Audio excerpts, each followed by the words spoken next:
Good afternoon, everybody, and welcome back to the Celtic Way for an emergency briefing, are we going to call it? An impromptu briefing. We were going to go live in about a couple of hours' time, talking about the press conference, maybe in about an hour or so, maybe 5 o'clock, 5:30. We're going to talk about Brendan Rodgers and Greg Taylor's respective press conferences, but there's a far bigger story to be told here, if we're being perfectly honest. Thank you to everybody that's joining us. Mark Lawwell has resigned as Celtic's head of recruitment. He joins Joe Dudgeon, who also joined the club from the City group. They've both been placed on gardening leave. Joe Dudgeon was Celtic's lead first team scout. Both will be placed on gardening leave until the end of the season. I'm just reading from the news article here. Lawwell was appointed the Celtic's head of first team scouting and recruitment in the summer of 2022 after 10 years at the City group.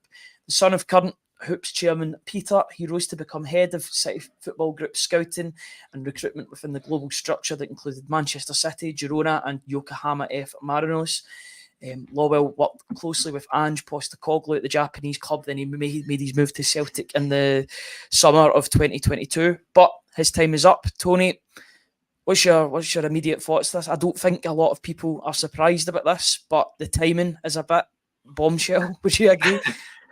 It had been rumoured, hadn't it? You'd been reading it on various forums, hadn't you? That this rumour that he was working his notice, so you were kind of thinking there was machinations going on in the background. My immediate thought will be, I never ever claimed to speak for the Celtic fans, but I think a lot of Celtic fans will be delighted with this news. And also, I think their thoughts, I say, a majority of Celtic fans' thoughts will be one Lawwell down and one to go. I think that's the way they'll be thinking. I personally wonder how much the manager has had to do with this, because Celtic have had a brutal 2 windows. Summer was dreadful. Recruitment, January, Ida apart, who's looking decent. But again, the manager's paw prints are all over that, because he was telling you what he was like as a player, wasn't he? And has enthused about him. So I genuinely think that there's been conversations. Brendan Rodgers was clearly not happy that he was given substandard players. You wrote an article recently, didn't you, about the success or lack of therein of Mark Lawwell's signings. And it was quite telling, wasn't it? Of the 10 signings in the summer, one, Lewis Palmer, has the only one that has made any kind of impact. Isn't that right? More so now, I think Yang and Yang is coming to the fore now, but there's 10 as well. There's 10 games of the season left, Ryan. You know what I mean? That's very true. That's very true. I'm not going to sit here and defend his record, because his record as head of recruitment at Celtic, along with Joe Dudgeon's recruitment at scouting players, has been in no simple terms, or no, I'm not going to hold anything back. It's been atrocious the past 3 windows. Absolutely, for a lot of people, as you're quite rightly saying, this will be great news for them, because look at the recruitment record. Yeah, and I think the writing was on the wall when the manager was telling you £8 million worth of defenders, and neither of them can command a regular first team place at Celtic. And from then on, there's just been shots fired over the bow, if you want to say that. The manager was clearly unhappy. And what pleases me, Ryan, actually, is I think in terms of strategy, then there's maybe a bit of long-term thinking that Brendan is going to be here for 3 years until he's emptied. Because I think these conversations will be had with a higher level, i.e. I'm talking about the majority shareholder. And Brendan said, I'm not working with these guys anymore. They've just not provided me with the tools required. And I think it's been pretty, because it sounds as if it's been pretty sudden, hasn't it? And pretty ruthless. You know, I know people are saying we work these notice, so if that's the kind of, and again, I'm surmising here, but I always say to you that we try and connect dots and join lines, don't we? And I think, you know, the Celtic supporters, and you don't like to see anybody lose their job, but I think Celtic supporters questioned his actual credentials to hold that high esteemed position at the football club. And they were and this season they've just, they've questioned the whole nepotism and cronyism of it all, haven't they? Let's get down to brass tacks. That's what they've been talking about, and I think in terms of reading the room and the mood music, then Brendan Rodgers had a big say in this. Or there's certainly machinations going on that the manager clearly wasn't happy, and will his father follow him out the door next? Is that the next big kind of story that might break? We watch this space. It's an interesting one. It's like the old soap opera, leaving you hanging there, isn't it? To be continued type thing. So as you've been speaking, Tony, and I agree with all the points you've made, I've skimmed through the article that is reporting that he is to leave the club at the end of the season. He has been placed on gardening leave, but he has resigned, so he'll be working. He won't be working. He'll just be placed on leave. He'll be away from the club, and then he'll make his exit official in the summer. But that's what's happening. There are quotes from the club talking about a source close to the club, in fact, saying that Mark had worked closely with Ange for 4 years at the City Group, and it is widely understood he identified and strongly recommended him to become the Celtic manager in the summer of 2022. That maybe makes a lot of that maybe points towards the fact that Mark Lawwell wasn't involved in bringing Ange Postecoglou to the club, and so Ange Postecoglou became the Celtic manager. He brought Mark Lawwell with him. There was an understanding between the two. He'd worked alongside him at Yokohama because Yokohama are a City Group, or they're partly owned by the City Group. It goes on to say Ange rarely takes his backroom team with him when he joins a new club. Mark was the only staff member he brought to Celtic, as he rated him as one of the best recruitment guys in the business. They worked very closely together, and there's a great deal of mutual respect between them. Between them, Mark and Joe, that's Joe Dudgeon, has spent 15 years at the City Football Group, renowned as the best organisation in world football before they were recruited by Celtic. With Ange moving on in the summer and the January transfer window now closed, Mark and Joe have decided the time is right to move on. What do you make of those comments, Tony? Do you think that's saving face, or yeah? Without a doubt, you've got to paint some kind of decent picture on it, haven't you? I just think that the summer window and the January window have been totally unacceptable to many people at the club, and watching Rangers go top at a critical juncture in the campaign and having excess millions in the bank. Those optics look terrible, don't they? And there's one man's reputation in all of this getting trashed, and it's no Mark Lawwell's and it's no Joe Dudgeon's. It's Brendan Rodgers. So, as I say, I think I can only imagine there's been, let's just say, a frank exchange of views and heated discussions going on at a high level.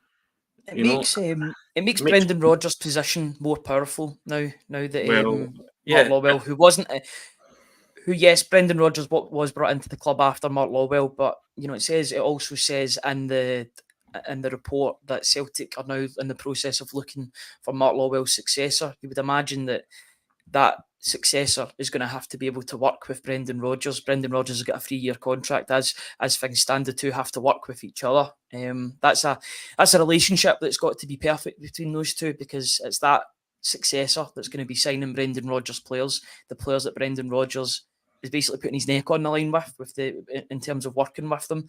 So that next recruitment is going to be vital. But just looking at Lawwell's record since he was brought to the club, it's just not been good enough at all. Well, do you know what, Ryan? A change is necessary. Sorry, I didn't mean to cut you off there. Do you know what I want? I want those CVs that come into that drawer. I want them to be looked at, and I want the best person, the most qualified person, to get the job of head of recruitment at Celtic, because it's a huge job, and we now have a surplus of cash which could be put to good use by the right person and the right manager working in tandem. So that's what has to happen for a start. If you want to talk about Mark Lawwell's record, go ahead, because it might be a short briefing then. It's not a positive briefing if that's the case. You look at some of the signings that have been brought in, that he's first. I think the one that'll get attributed to him more than any others will be Alexandro Bernabe, who admittedly has had a bit of an upturn of sorts in his form and some of the performances, but for 3.75 million, a player that leaves a lot to be desired in the most basic areas of football. Abildgaard was brought into the club. Haksabanovic was brought into the club. Kwon, who's now be out on loan. Gustav Lagerbielke. The list goes on and on and on. I actually, when you're next speaker, I might bring up or have a look at all the signings that Mark Lawwell has made during his tenure as the head of recruitment. But that next appointment is so important for Celtic. There was an important position to fill in goalkeeper. That was the most important position to fill, but now there's an even bigger one. You can't sign any goalkeeper without having a head of recruitment in and around the club, because then if he's not signing the players, if there isn't one in place, then who's going to be signing the players? And that's a big worry. So Celtic have between now and the start of pre-season to identify the best candidate possible and bring them into the club for the start of next season. That is the most important thing in terms of off the pitch matters from now until the end of the season, that they find an able replacement to be able to take the reins. I tell you what, I'm glad they've announced it now, Ryan. There's a league to win, right? And you can say burying bad news or good news, whatever way you want to look at this, but get those kind of things out the road so it doesn't act as a distraction. But as I say, I think a lot of Celtic supporters will see this as good news, won't they? As I say, I don't speak for the Celtic supporters, but if you're reading the mood music and from the comments coming in, people are pretty delighted at this news, to be fair. And they're saying, could the week get any better? It can get better. A win at Tynecastle will round it off perfectly. But I think Celtic know what's ahead of them now, that they're changing their backroom structure. Now, it all depends. I mean, do you still see Brendan Rodgers leaving if they lose the league?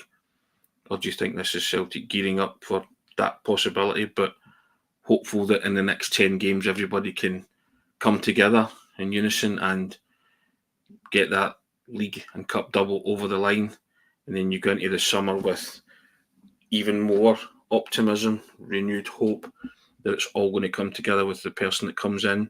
And he has to be the best man for the job, Ryan. I can't stress that enough. Whatever CVs come in, they have to do their due diligence and do the interviewing process properly. And if Brendan Rodgers is still the manager, he has to be involved in that, because he's going to have to work with Brendan Rodgers, hasn't he? So they've got to act like a big club now with this role, because it's huge. It's a crucial role. They've had their fingers burnt over the past season with appointing the wrong man in Mark Lawwell, and you have to say he's been the wrong man, hasn't he? Yeah, certainly absolutely. Certainly this season, because to me, the recruitment during the Ange era was done by the manager. The manager, yeah, and his agency probably as well. You've got to look at Frank Cimboli. Cimboli, a lot of the players that had close ties. agency, base agency, So I think, again, connecting those dots, that would be a more than fairly reasonable assumption. And that's absolutely going absolutely wild. No bother, and that's okay. It's an okay strategy to have short term, but in the long term, you can't. In the modern day of football, the days of managers going out and explicably signing players, are sadly over, for good or for bad. There are now, at the top level anyway, you would say, but there are now processes in check and in place that allow for a head of recruitment to be at the club. That is such an important area that needs to be filled in the next few months. The Celtic probably already playing catch up for the summer, looking at that as well. Their plans should have been well underway for the summer. With a new head of recruitment coming in, they'll have new targets to come in and look at and try and scout and identify. So you would hope that this is an announcement that is made, or a successor is found quickly, but if I can say that word, strategically at the same time, to ensure that the best person comes into the club. It's so important that this position is filled, and it's filled properly, because they have time. The other side of this, they have time on this now. So again, you're saying quickly, but I want it all. I want the ducks in a row here, and the due processes performed diligently. and to the best of Celtic's ability, go and get the best possible person that Celtic can get for that job, because it's a huge job. Big Dom saying the dogs are happy with that news. That's clearly what it is. Indeed, Big Dom. But yeah, I hope these things don't blindside the Ryan, and there has been. You've got to assume there's been high-level talks about these kind of things, haven't they? And that Dermot Desmond has been involved, because it's, he would be calling the shots on something like this, wouldn't he? Mm-hmm. Yeah, absolutely. You'll probably see the results in the players that have taken to the pitch, the players that are clearly, some of them aren't good enough to play for Celtic, or they're not good enough to play for Brendan Rodgers.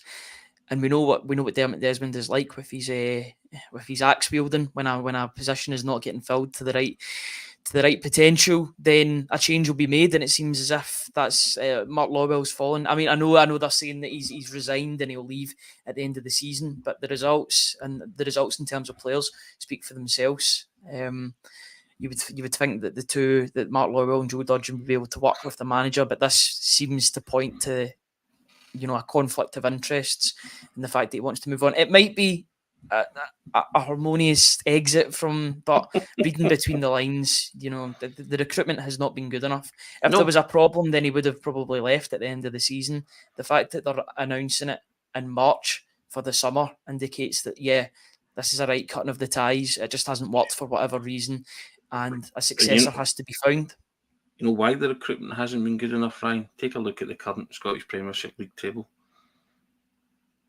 Yeah, absolutely. End of story. Right? You can blame the manager all you want and various things, and there's lots of people still determined, if Brendan Rodgers and this team don't see it over the line, to point the finger at Brendan Rodgers and say, "Told you so, it was a mistake bringing him back." I think there's some things coming home to roost now. As I've said before, the one decent thing Celtic have in this title run-in is they've got a manager that exudes calmness and confidence, and is slowly but surely getting players back that he needs, vital players in his team, good players, the ones that can make a valid contribution. And it's, you saw it at Firth Park and you saw it the other night. You cling on to that and you hope that the calmness of Rodgers will transmit onto the team, and they can steer this over the line. Because as I say, it's his reputation that's been trashed here if he doesn't win this title, and lots of people will be lining up to fire the arrows and the bullets into him, and that's fair enough.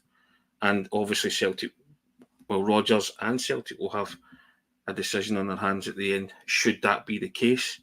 But there's just something in the air, I think, Ryan, and in the wind at this minute, that there's some positive vibes going on now with Celtic. It's been a real bombshell week in terms of from the 7 days from last Friday to this Friday. The interim report came out Friday afternoon. That was a big bombshell moment where you found out that Celtic had 67 million, aptly 67 million pounds in the bank, ready in reserve almost, because it wasn't getting spent any other way, and that brought some fury. It seems as if this announcement is the opposite of that, and it will bring about a unified sort of response from the support. I suppose that the balance has to be kept. You're going to throw one bombshell there, then bring the other one out the next week. Yeah, it is bombshell news. I keep on saying bombshell. It seems to be the word of the day, especially on this side. But quite apt and quite strategic planning as well, I would say, not announcing it before the press conference, then dropping it straight after when Brendan Rodgers maybe can't answer anything on that. The next opportunity that we'll have to speak about it will be pre-match against Hearts and then post-match when he faces the full media. What do you think his sort of comments would be? Do you think I think we all assume and we know actually that he's going to be quite diplomatic in his response about talking about Mark Lawwell. He's ever the diplomat, isn't he? And he will probably say things like that. It's not nice to see people lose their job, and he'll tell you that he got on well. But you only need to read his comments during the season about various players. As I say, shots were fired. I don't care what anybody says. This was a man who was saying, I've got a managerial reputation here. It's not you guys whose heads, who are going to walk the plank in terms of that. It will be me. This will all be on me, and you've provided me with substandard players. That's the subtext to it all. And the fact that Rangers have reeled Celtic in, having gone 7-8 points ahead at one stage, tells you all you need to know about the recruitment of the players that Brendan Rodgers has had to work with. Now he's getting the guts of the side that won the treble under Ange last season, isn't he? The guys are coming back. Most of them have been over the course and distance, with the occasional player that, Brendan might have recommended himself, and talking about Adamida, guys like that.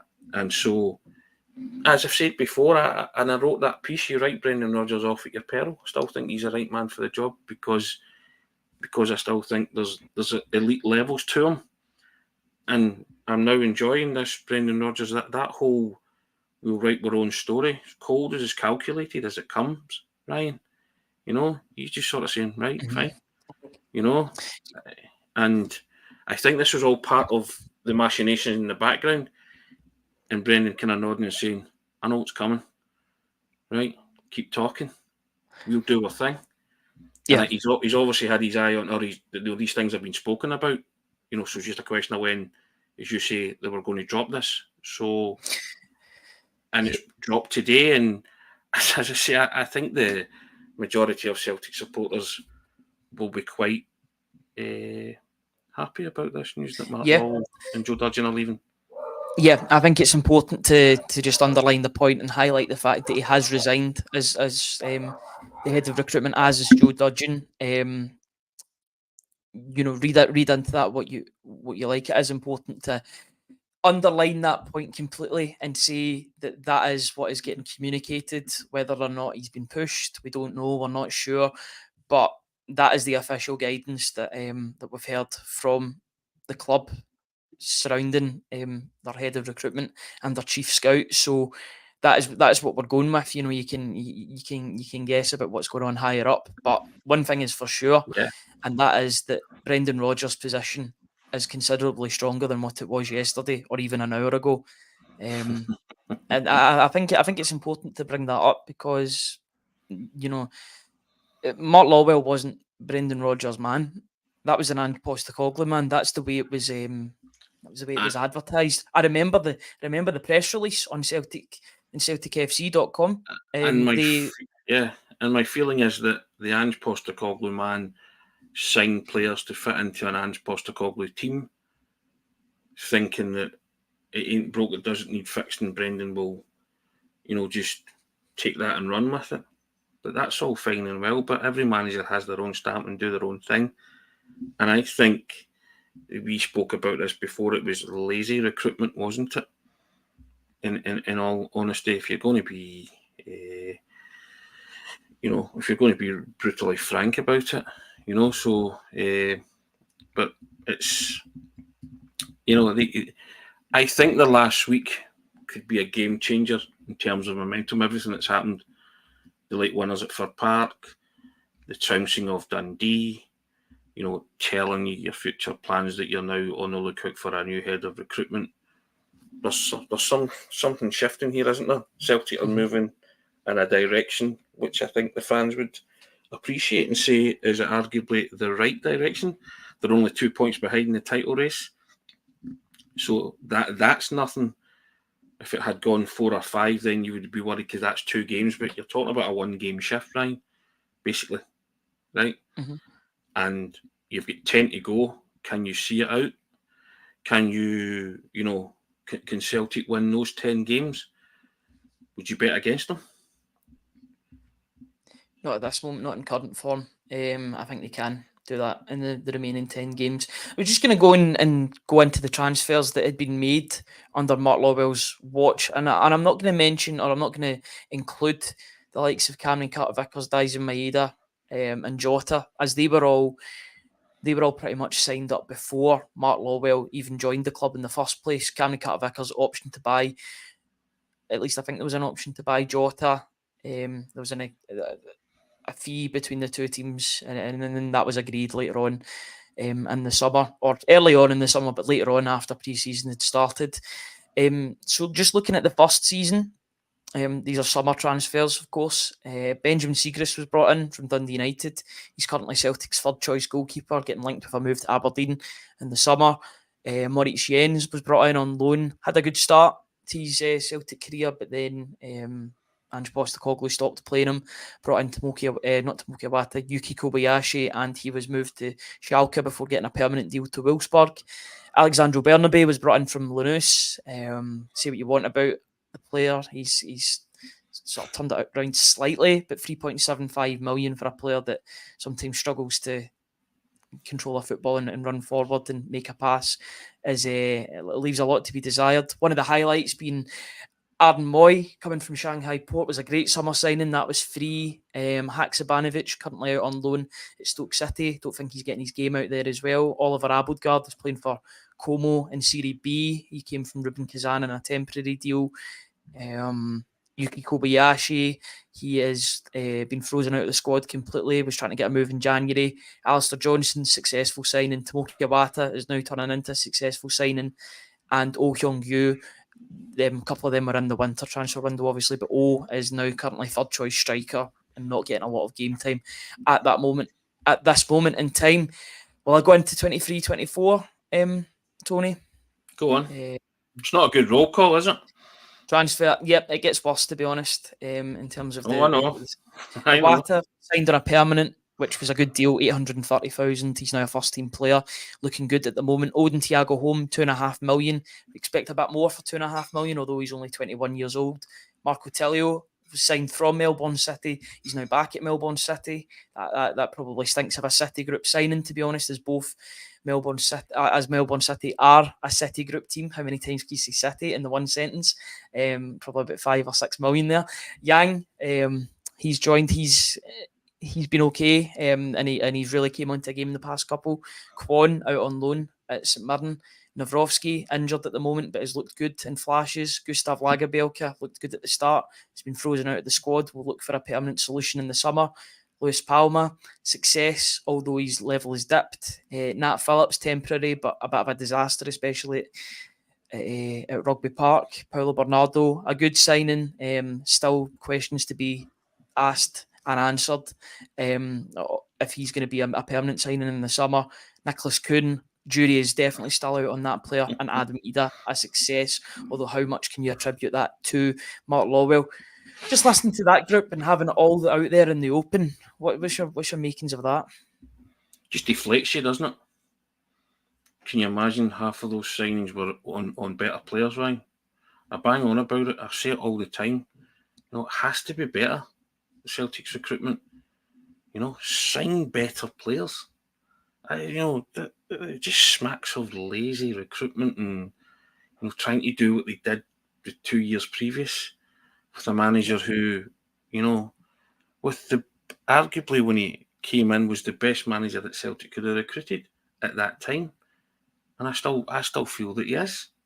But you have to arm him with the right tools. You have to give him the correct levels of expenditure, and you have to give him the correct people that he can bounce off in terms of bringing in players. And that's just not happened. There's been a disconnect, and there's been a disconnect ever since, the summer, when, because everybody said that Brendan Rodgers came back because he must have been made the promises and assurances. If he was, he's been badly let down, hasn't he? And I guess he would never ever admit and tell you that.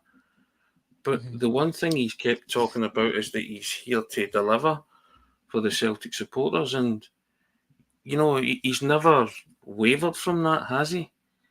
But he's had no help. And now you're talking about...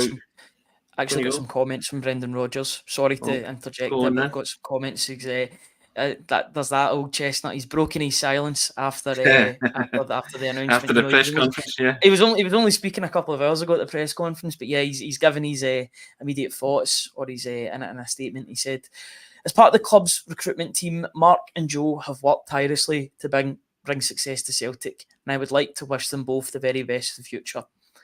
And that's it. Chief Executive Michael Nicholson added, everyone at Celtic thanks Mark and Joe for their contribution and dedication to the club, and we wish them both every success moving forward.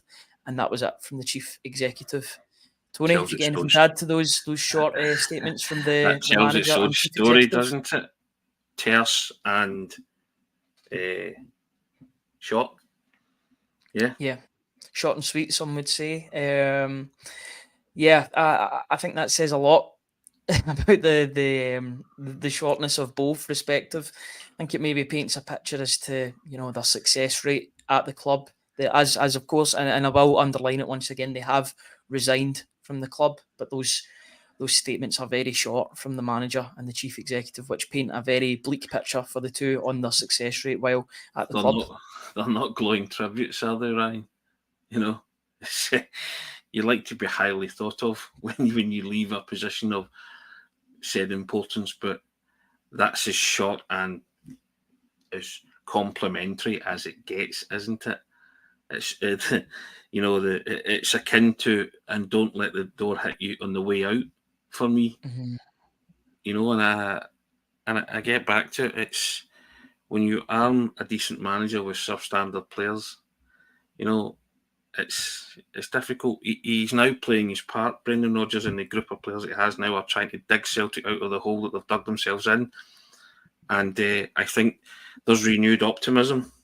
And I think half-time on Wednesday nights was a big thing. Greg Taylor spoke about that today as well. I just think everybody feels that they can do it now. And they do need to write their own story. And stories like this, as much as anything else, that people are resigning and leaving the club, but if it's for the better of Celtic, I think everybody's all for it. And the lack of success rate's been staggering, left a lot to be desired. They've almost hung a good manager out to dry, but he's now, there's been a kind of a recalibration, I think, Ryan, at half-time at Fir Park. And this is the Celtic we want to see. The one that keeps going to the end. And then obviously the other night, the rip-roaring, free-scoring, never boring. So can we take it into Tynecastle? There's things moving in a direction, as I say, probably the right direction, the direction we want it to move in. But this next director of football, head of recruitment, head of scouting, call them whatever you want to call them, it's got to be bang on the money. It really has.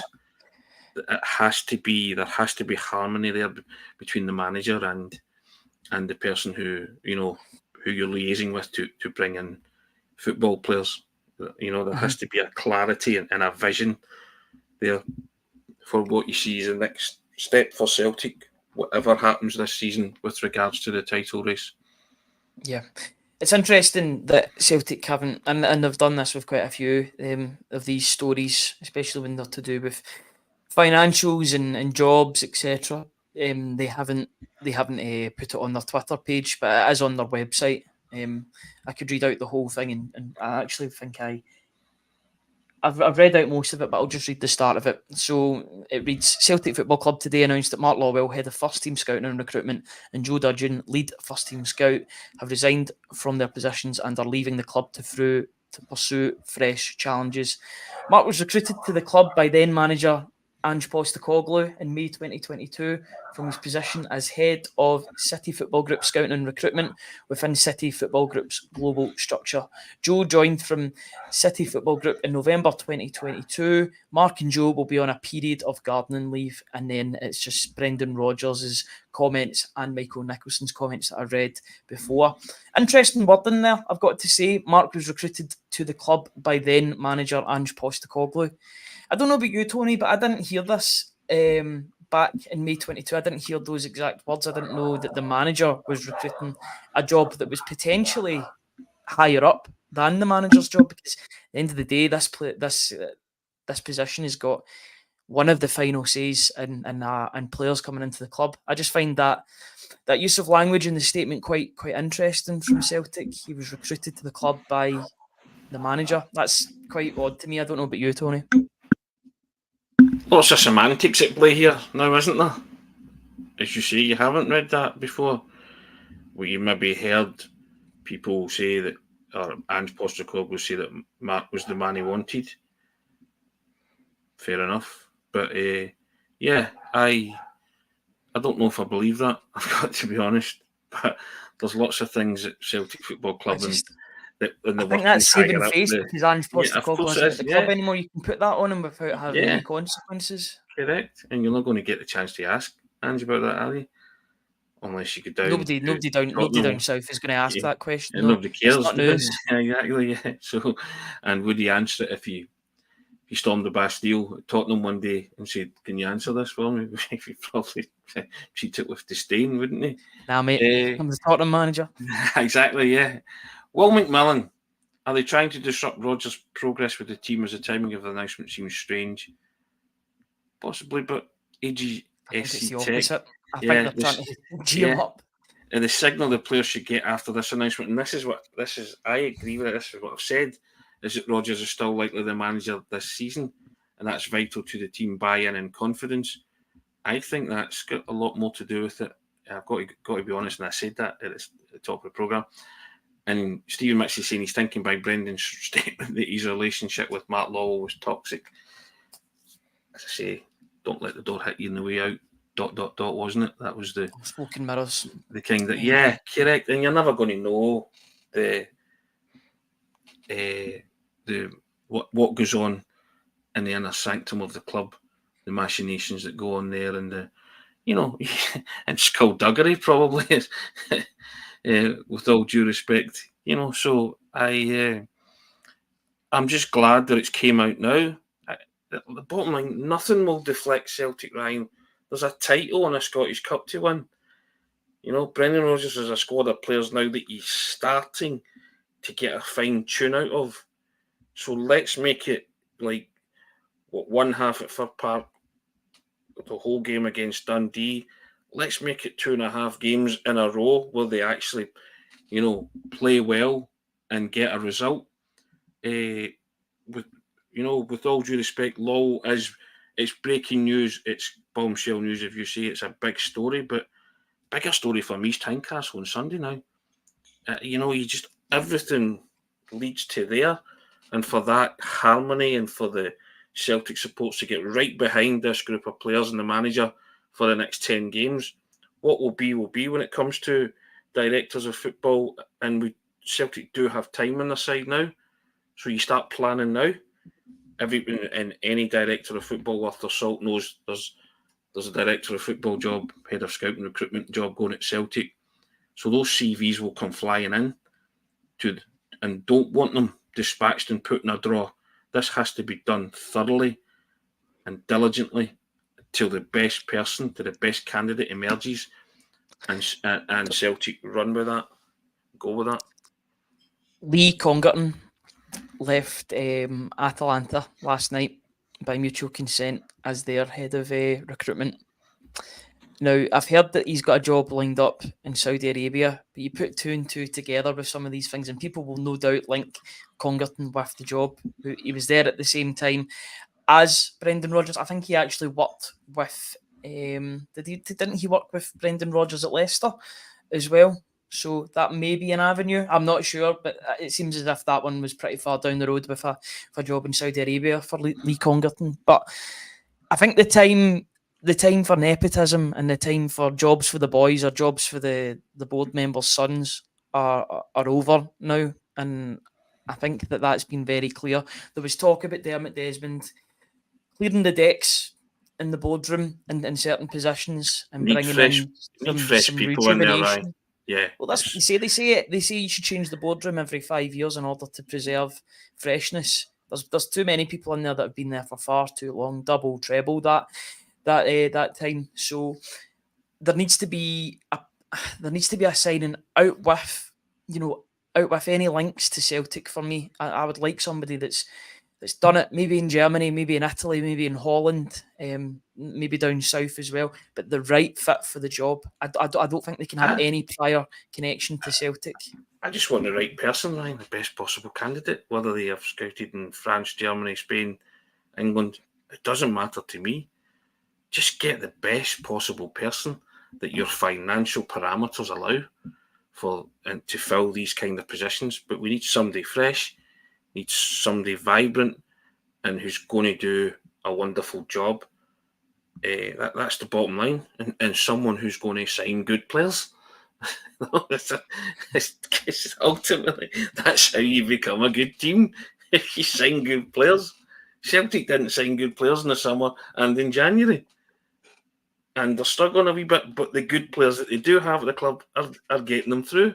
And the good manager that they have at the club is now getting a tune out of said good players, and everybody's in it together now. So it's, as I said before, nothing's more important now than the next 10 games in the league campaign and however many games you have in the Scottish Cup. Nothing.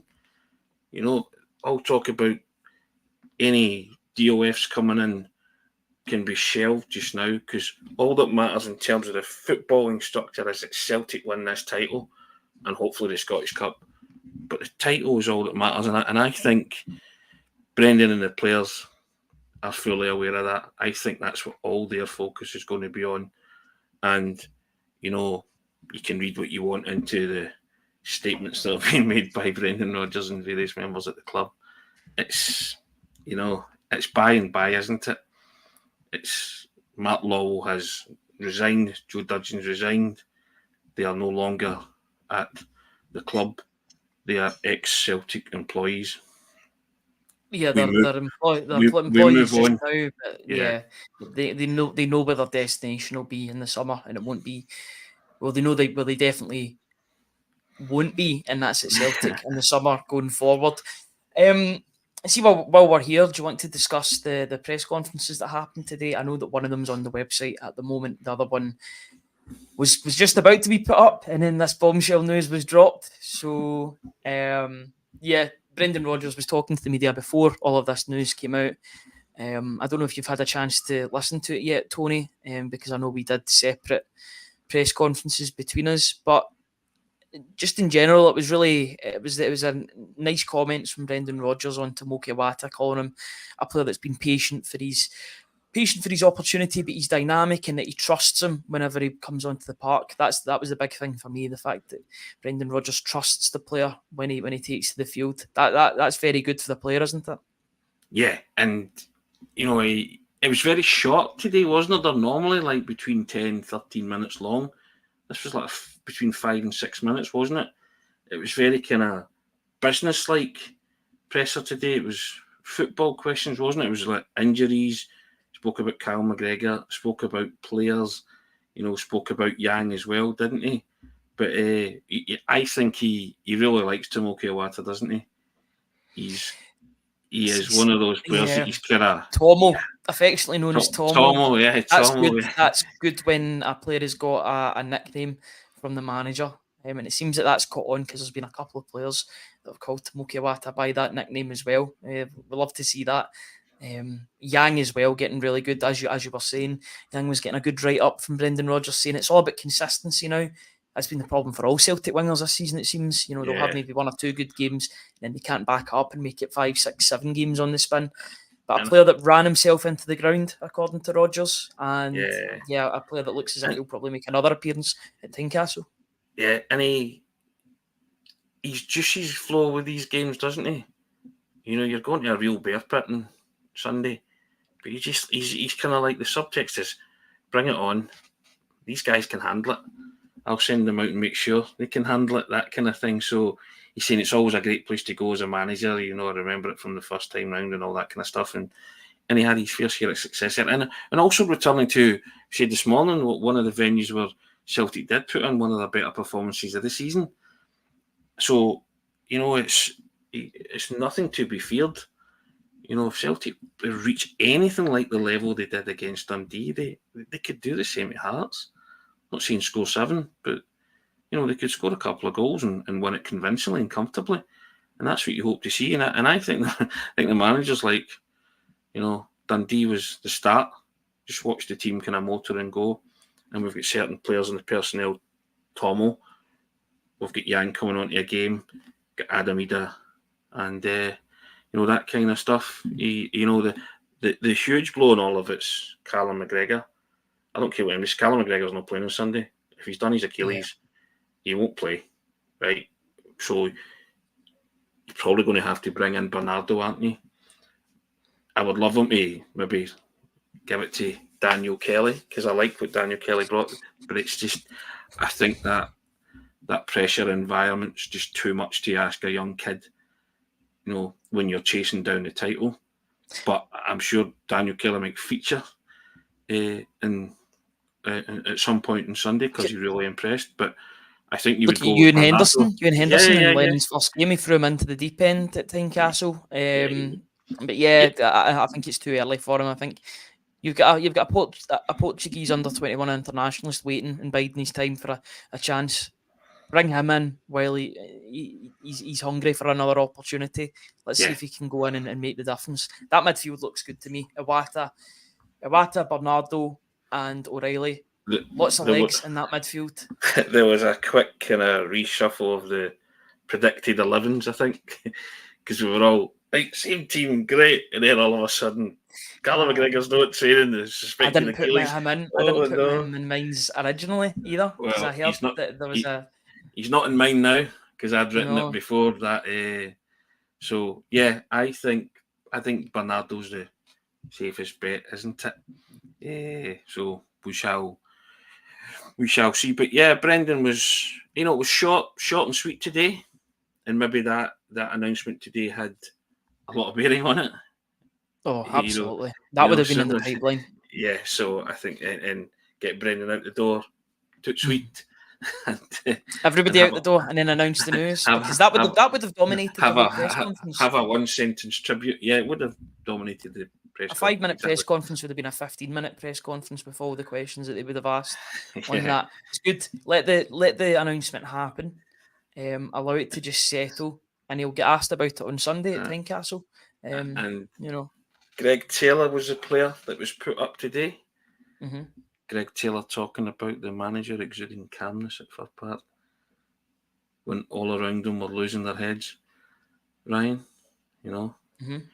And Brendan just delivering some kind of rousing speech at halftime, which just steadied the buffs, as they say, and got the proper reaction from the players. But Greg Taylor was just sort of saying he was the calmest man in the building, which I go back to and say that's what the manager's all about, right? Me and you were looking at each other saying, this is utterly deplorable.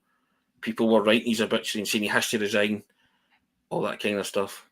And the manager, it was all around was bin fires, and Greg Taylor saying the manager just it was like Lazarus. You need to do this, you need to do that. And second half was like Lazarus, because they revived the title. You do this and you do that. And then that's why I talk about elite levels to the manager at times. That's what they do.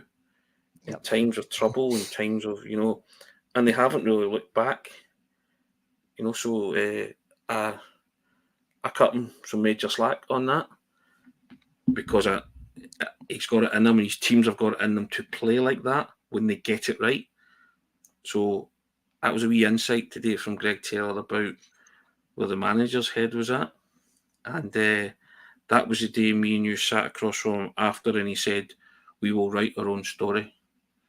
And just stared back at, I think it was myself actually that asked that question.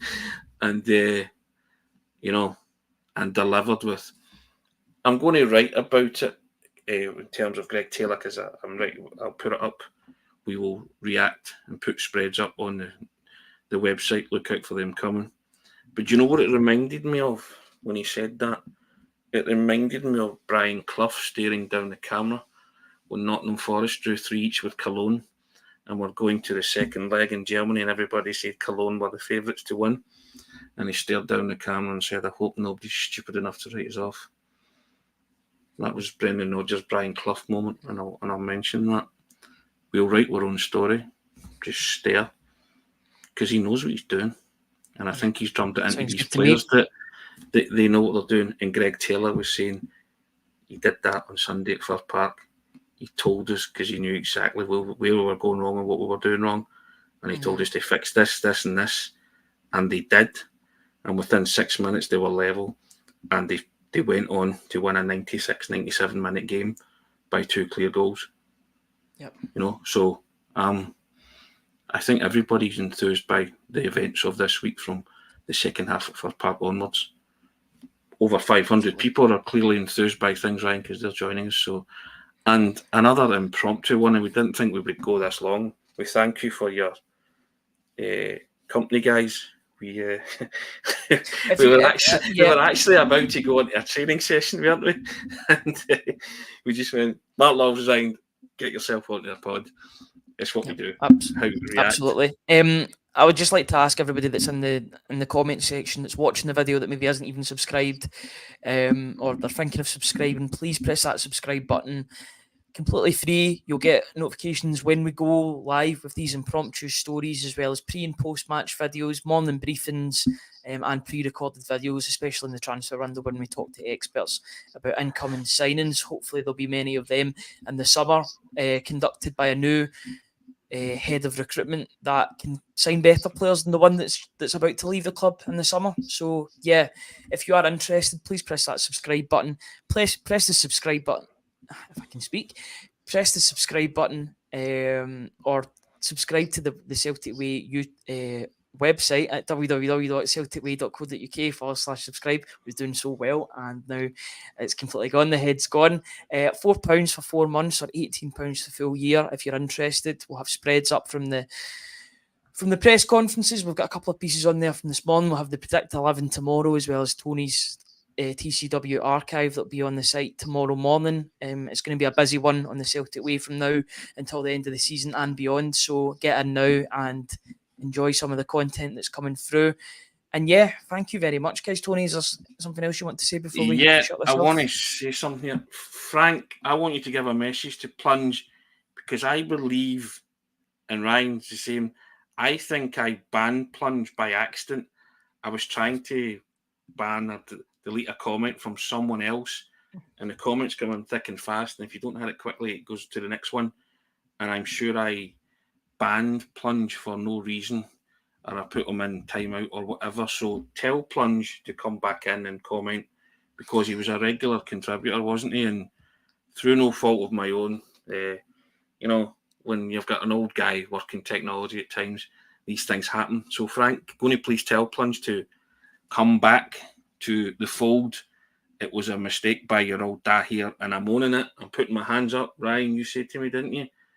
And I didn't believe it at the time, but I think you showed me the screenshot of saying Plunge has been banned. I was like, oh goodness, I think it was a comment above him, because I think it was a time when we were being infiltrated by supporters of other clubs, so for obvious reasons. So Plunge, if you're there, or Frank knows Plunge, come back in and give us your benefit of your wisdom, and you can have a rightful pop at me for being a tube on YouTube, as they say. I was the YouTube that day, so banning the wrong man. So my apologies to Plunge for that. So it does happen, Ryan. Yep, absolutely. And I just want to shout out MPH Group as well, who have been sponsoring all of our videos for what seems like ages as well, but we really do appreciate their contributions in terms of sponsoring each video that we provide on this platform. For plumbing, heating, kitchens and bathroom work, look no further than MPH Group and Navian. All their links will be in the description. AR says Boiler Claxton. Absolutely. People know the score. We like our regulars here. Thank you for that. MPH Group and Navian, they sponsor our videos, so we thank them so much for that. Tony, anything else you want to say before we go off this video?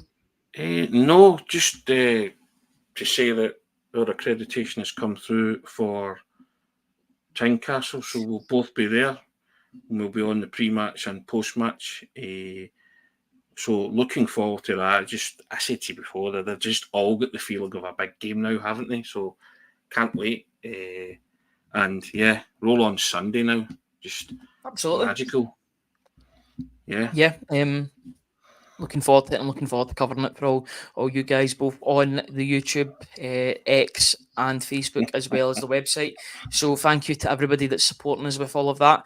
It's been an enjoyable show. I think it's went longer. It's the equivalent of 2 briefings. So you've had about 3 briefings already today. So, I mean, if that's a good thing or a bad thing, I'm not so sure. But and hope you've enjoyed that. We'll be back on Sunday morning when the teams are announced, live from Tynecastle, to discuss how the team is lined up.